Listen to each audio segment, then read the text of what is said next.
Ladies and gentleman, ಸಕ್ಕರೆ ನಾಡು ಮಂಡ್ಯ ಈಗೀಗ ಕಹಿ ಸುದ್ದಿಗಳ ಕೇಂದ್ರ ಬಿಂದುವಾಗ್ತಾ ಇದೆ.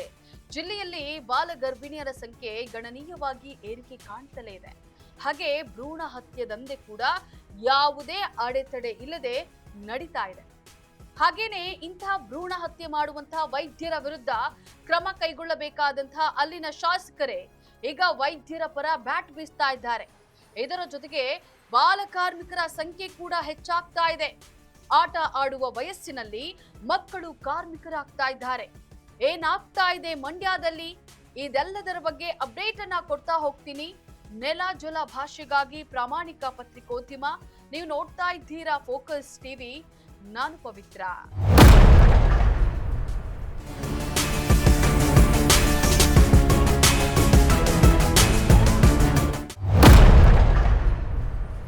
ವೀಕ್ಷಕರೇ, ಮಂಡ್ಯದಲ್ಲಿ ಬಾಲ್ಯ ವಿವಾಹ ಮತ್ತು ಅರಿವಿನ ಕೊರತೆಯಿಂದಾಗಿ ಬಾಲ ಗರ್ಭಿಣಿಯರ ಸಂಖ್ಯೆ ಆತಂಕಕಾರಿಯಾಗಿ ಹೆಚ್ಚುತ್ತಾ ಇದೆ.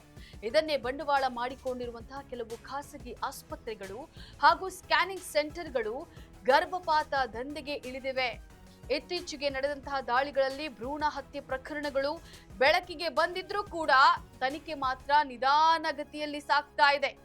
ಭ್ರೂಣಗಳ ಮಾರಣ ಹೋಮ ಸದ್ದಿಲ್ಲದೆ ಸಕ್ಕರೆ ನಾಡಿನಲ್ಲಿ ನಡೀತಾ ಇದೆ. ಮಂಡ್ಯ ಜಿಲ್ಲೆಯಲ್ಲಿ ಭ್ರೂಣ ಹತ್ಯೆಯಂತಹ ಗಂಭೀರ ಅಪರಾಧಗಳು ನಡೀತಾ ಇದ್ರೂ ಕೂಡ ಕೆಆರ್ಪೇಟೆ ಕ್ಷೇತ್ರದ ಜೆಡಿಎಸ್ ಶಾಸಕ ಎಸ್.ಟಿ. ಮಂಜು ಮಾತ್ರ ನಮ್ಮ ಜಿಲ್ಲೆಯ ವೈದ್ಯರು ಒಳ್ಳೆಯವರು, ಅವರನ್ನ ವಿನಾಕಾರಣ ಟಾರ್ಗೆಟ್ ಮಾಡಬೇಡಿ ಅನ್ನುವಂತಹ ಹೇಳಿಕೆಯನ್ನ ನೀಡಿದ್ದಾರೆ. ಶಾಸಕರಿಗೆ ವೈದ್ಯರ ಮೇಲಿರುವಂತಹ ಇಂತಹ ಮೃದು ಧೋರಣೆಯೇ ದಂಧೆಕೋರರಿಗೆ ವರವಾಗ್ತಿದೆ ಅಂತ ಹೇಳಿ ಸಾರ್ವಜನಿಕರು ಆಕ್ರೋಶವನ್ನ ಹೊರಹಾಕಿದ್ದಾರೆ. ಇದರ ಜೊತೆಗೆ ಮಂಡ್ಯ ಜಿಲ್ಲೆಯಲ್ಲಿ ಬಾಲ ಕಾರ್ಮಿಕರ ಸಂಖ್ಯೆ ಹೆಚ್ಚಿರೋದು ಮಂಡ್ಯ ಜಿಲ್ಲೆಗೆ ಮತ್ತೊಂದು ಕಪ್ಪು ಚುಕ್ಕೆ ಅಂಟಿಕೊಂಡಿದೆ. ಶಿಕ್ಷಣ ಕ್ಷೇತ್ರದಲ್ಲಿ ಮಂಡ್ಯ ಹಿನ್ನಡೆ ಅನುಭವಿಸ್ತಾ ಇದೆ.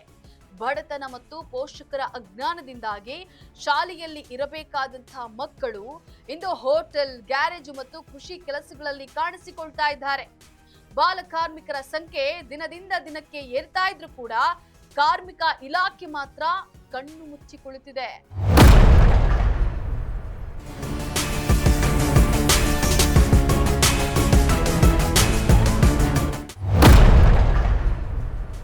ವೀಕ್ಷಕರೇ, ಒಟ್ಟಲ್ಲಿ ಭ್ರೂಣಗಳ ಮಾರಣ ಹೋಮ ನಡೀತಾ ಇದ್ರೆ ಇನ್ನೊಂದೆಡೆ ಹದಿಹರೆಯದ ಮಕ್ಕಳು ಅಕ್ಷರ ಕಲಿಯುವಂತಹ ವಯಸ್ಸಿನಲ್ಲಿ ಹಸಿವಿಗಾಗಿ ಕೂಲಿ ಮಾಡ್ತಾ ಇದ್ದಾರೆ.